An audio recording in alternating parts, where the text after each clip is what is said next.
He strutted onto the stage in shimmering gowns, defying every norm with a sultry falsetto that made crowds lose their minds. Nobody else sounded like him, or dared to look like him. This was Sylvester, the dazzling, gender-bending force who took disco by storm and never apologized for being his bold, flamboyant self. But beneath the glitter and upbeat anthems lay a story laced with church drama, label feuds, and a community fighting for its life. Some called him controversial, others called him revolutionary.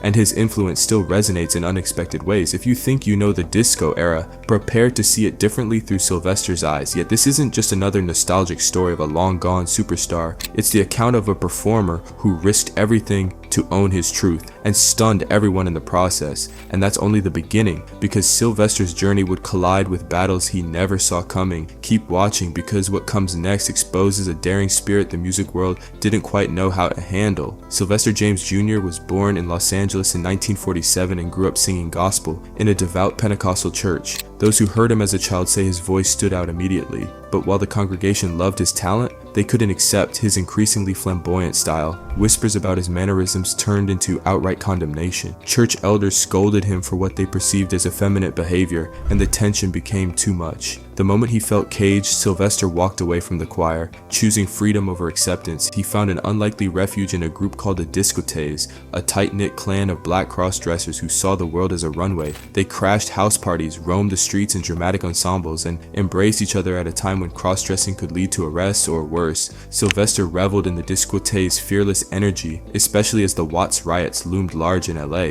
Where others saw chaos and danger, the Discotheques found a stage for their outlandish creativity. In 1969, he stunned everyone by graduating high school in a blue chiffon gown and styled hair, signaling that the shy choir boy had transformed into a glittering rebel who refused to live in anyone else's shadow. Even that was just the start. What happened next would catapult Sylvester into circles even wilder than the Discotheques, and spark the first wave of rumors that he was too outrageous for showbiz.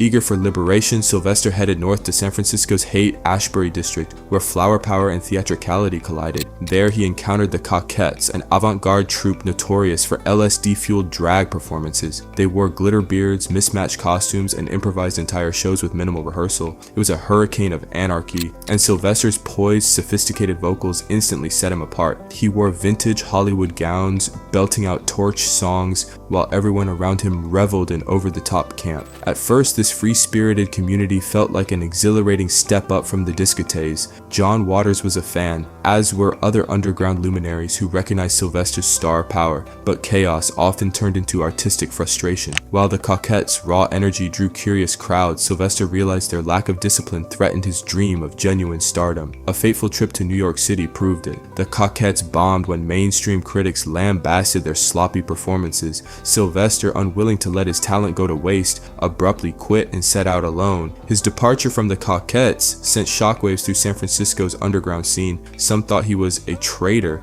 Others whispered he was too professional for them. Still, Sylvester had tasted the spotlight and wouldn't settle for half-baked shows any longer. Little did he know leaving the Coquettes would open new doors, ones that would challenge him even more than those flamboyant drag reviews ever could. Breaking free from the Coquettes, Sylvester formed a rock ensemble called the Hot Band. He performed covers of rock, soul, and blues hits, even opening for David Bowie at times. Bowie was another performer unafraid of crossing gender boundaries, and the two recognized each other's flair. But while audiences in certain cities loved Sylvester's daring image, the wider American music scene wasn't quite ready for a gay black man wearing makeup and dresses on stage. Some concerts in conservative regions turned hostile, leading to verbal attacks and even threats of violence. Yet Sylvester's confidence was unshakable. He insisted his bandmates be straight-looking men who could provide the contrast that spotlighted his radiant persona. If anyone had a problem, Sylvester had a quick wit and a sharper comeback. Rumor has it that more than one hostile promoter cut his set short, only to have Sylvester strut off stage with a regal wave as if he'd performed for hours. Even though record labels were intrigued, they couldn't see beyond his flamboyance, assuming it would never sell in Middle America. His determination pushed him forward. If the rock scene couldn't accept him, maybe he'd find acceptance somewhere else. And just when Sylvester wondered if mainstream success would always elude him, a cultural wave called disco exploded, giving him the perfect stage for his unstoppable energy. With disco on the rise, Sylvester sensed his moment. He swapped gritty rock clubs for upscale dance venues, soon teaming up with the powerhouse singers Martha Wash and Izora Rhodes, later known as 2 Tons of Fun, then the Weather Girls. Together, they recorded tracks that pulse with vibrant beats and soaring vocals. When You Make Me Feel Mighty Real dropped in 1978, it raced up the charts, turning Sylvester into a bona fide star. He glittered on national TV shows and stunned audiences at legendary nightclubs, finally basking in a level of attention he'd always craved. However, fame brought a new set of struggles. Sylvester's record label, Fantasy Records, saw dollar signs in his success, but worried about how middle America would react to a gender non-conforming black artist. They quietly pushed him to dial down the makeup and femininity, hinting that it might mean bigger sales. Sylvester refused. He believed disco's essence was freedom and found it insulting to censor the very image that had catapulted him to recognition. Tensions over royalties and creative control flared, culminating in bitter disputes. In the early 80s, he walked away from fantasy, risking his career to maintain his identity. The gamble revealed Sylvester's core principle: authenticity above all. He'd cemented himself as a disco sensation without compromising who he was. But even that victory paled next to the challenges he'd faced in the 80s,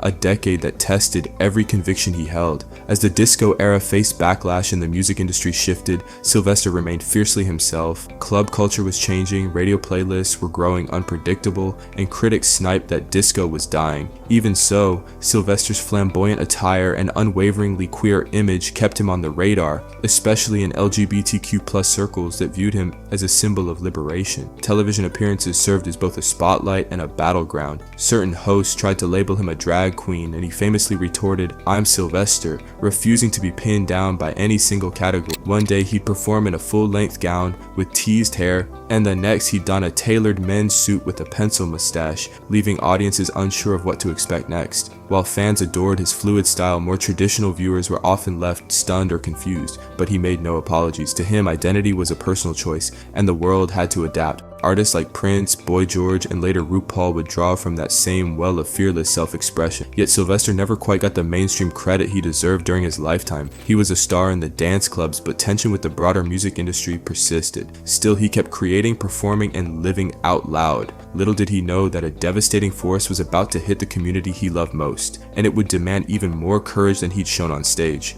In the early 1980s, a mysterious illness began gripping the gay community, and confusion escalated into alarm. As HIV and AIDS spread, fear and stigma rose at breakneck speed. Friends of Sylvester fell ill, some vanished from the club scene with shocking suddenness. Rumors circulated about who might be next, and public compassion was scarce. Instead, blame and hostility fell on those most affected. When Sylvester tested positive, he didn't hide. Rather, he took it as a rallying cry to spread awareness, especially among Black and LGBTQ+ communities often overlooked by media and healthcare providers. He performed at benefit concerts and fundraiser events, using every public appearance to plead for understanding and medical support. While his body weakened, his voice remained a powerful weapon against a society that often tried to ignore the AIDS crisis. He openly condemned health officials for dragging their feet and confronted those who minimized the illness. Some reports suggest label executives advised him not to discuss it publicly, fearing backlash and career damage. Sylvester ignored that advice without hesitation.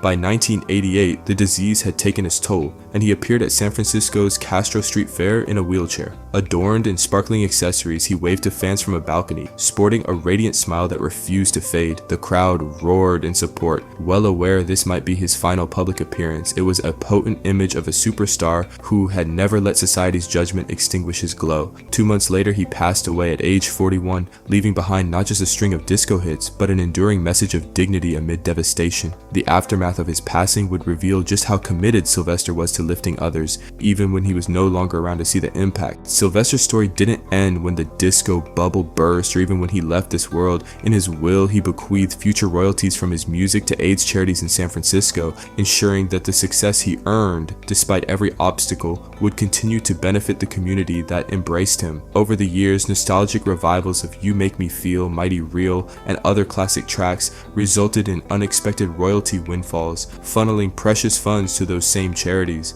Long after some people dismissed disco as a fad, Sylvester's voice kept reverberating through dance floors and philanthropic efforts alike. Today, he's recognized as a pioneer who broke racial and gender norms with a glittery vengeance. Many modern performers owe a creative debt to Sylvester's fearless blend of gospel-trained vocals, flamboyant fashion, and unabashed queerness. He took the rigid rules of show business and bent them into the shape of his own persona, daring the world to keep up or risk missing out on something extraordinary. Perhaps the greatest lesson Sylvester left behind is the power of authenticity. He believed you could only change hearts and minds by showing them who you really are. No apologies, no compromises. Decades after his final bow, that message still resonates with anyone who's ever felt pressured to hide their true self. In the end, Sylvester dared to shine exactly as he was, and that, more than any chart-topping hit, might be his most mighty real legacy of all.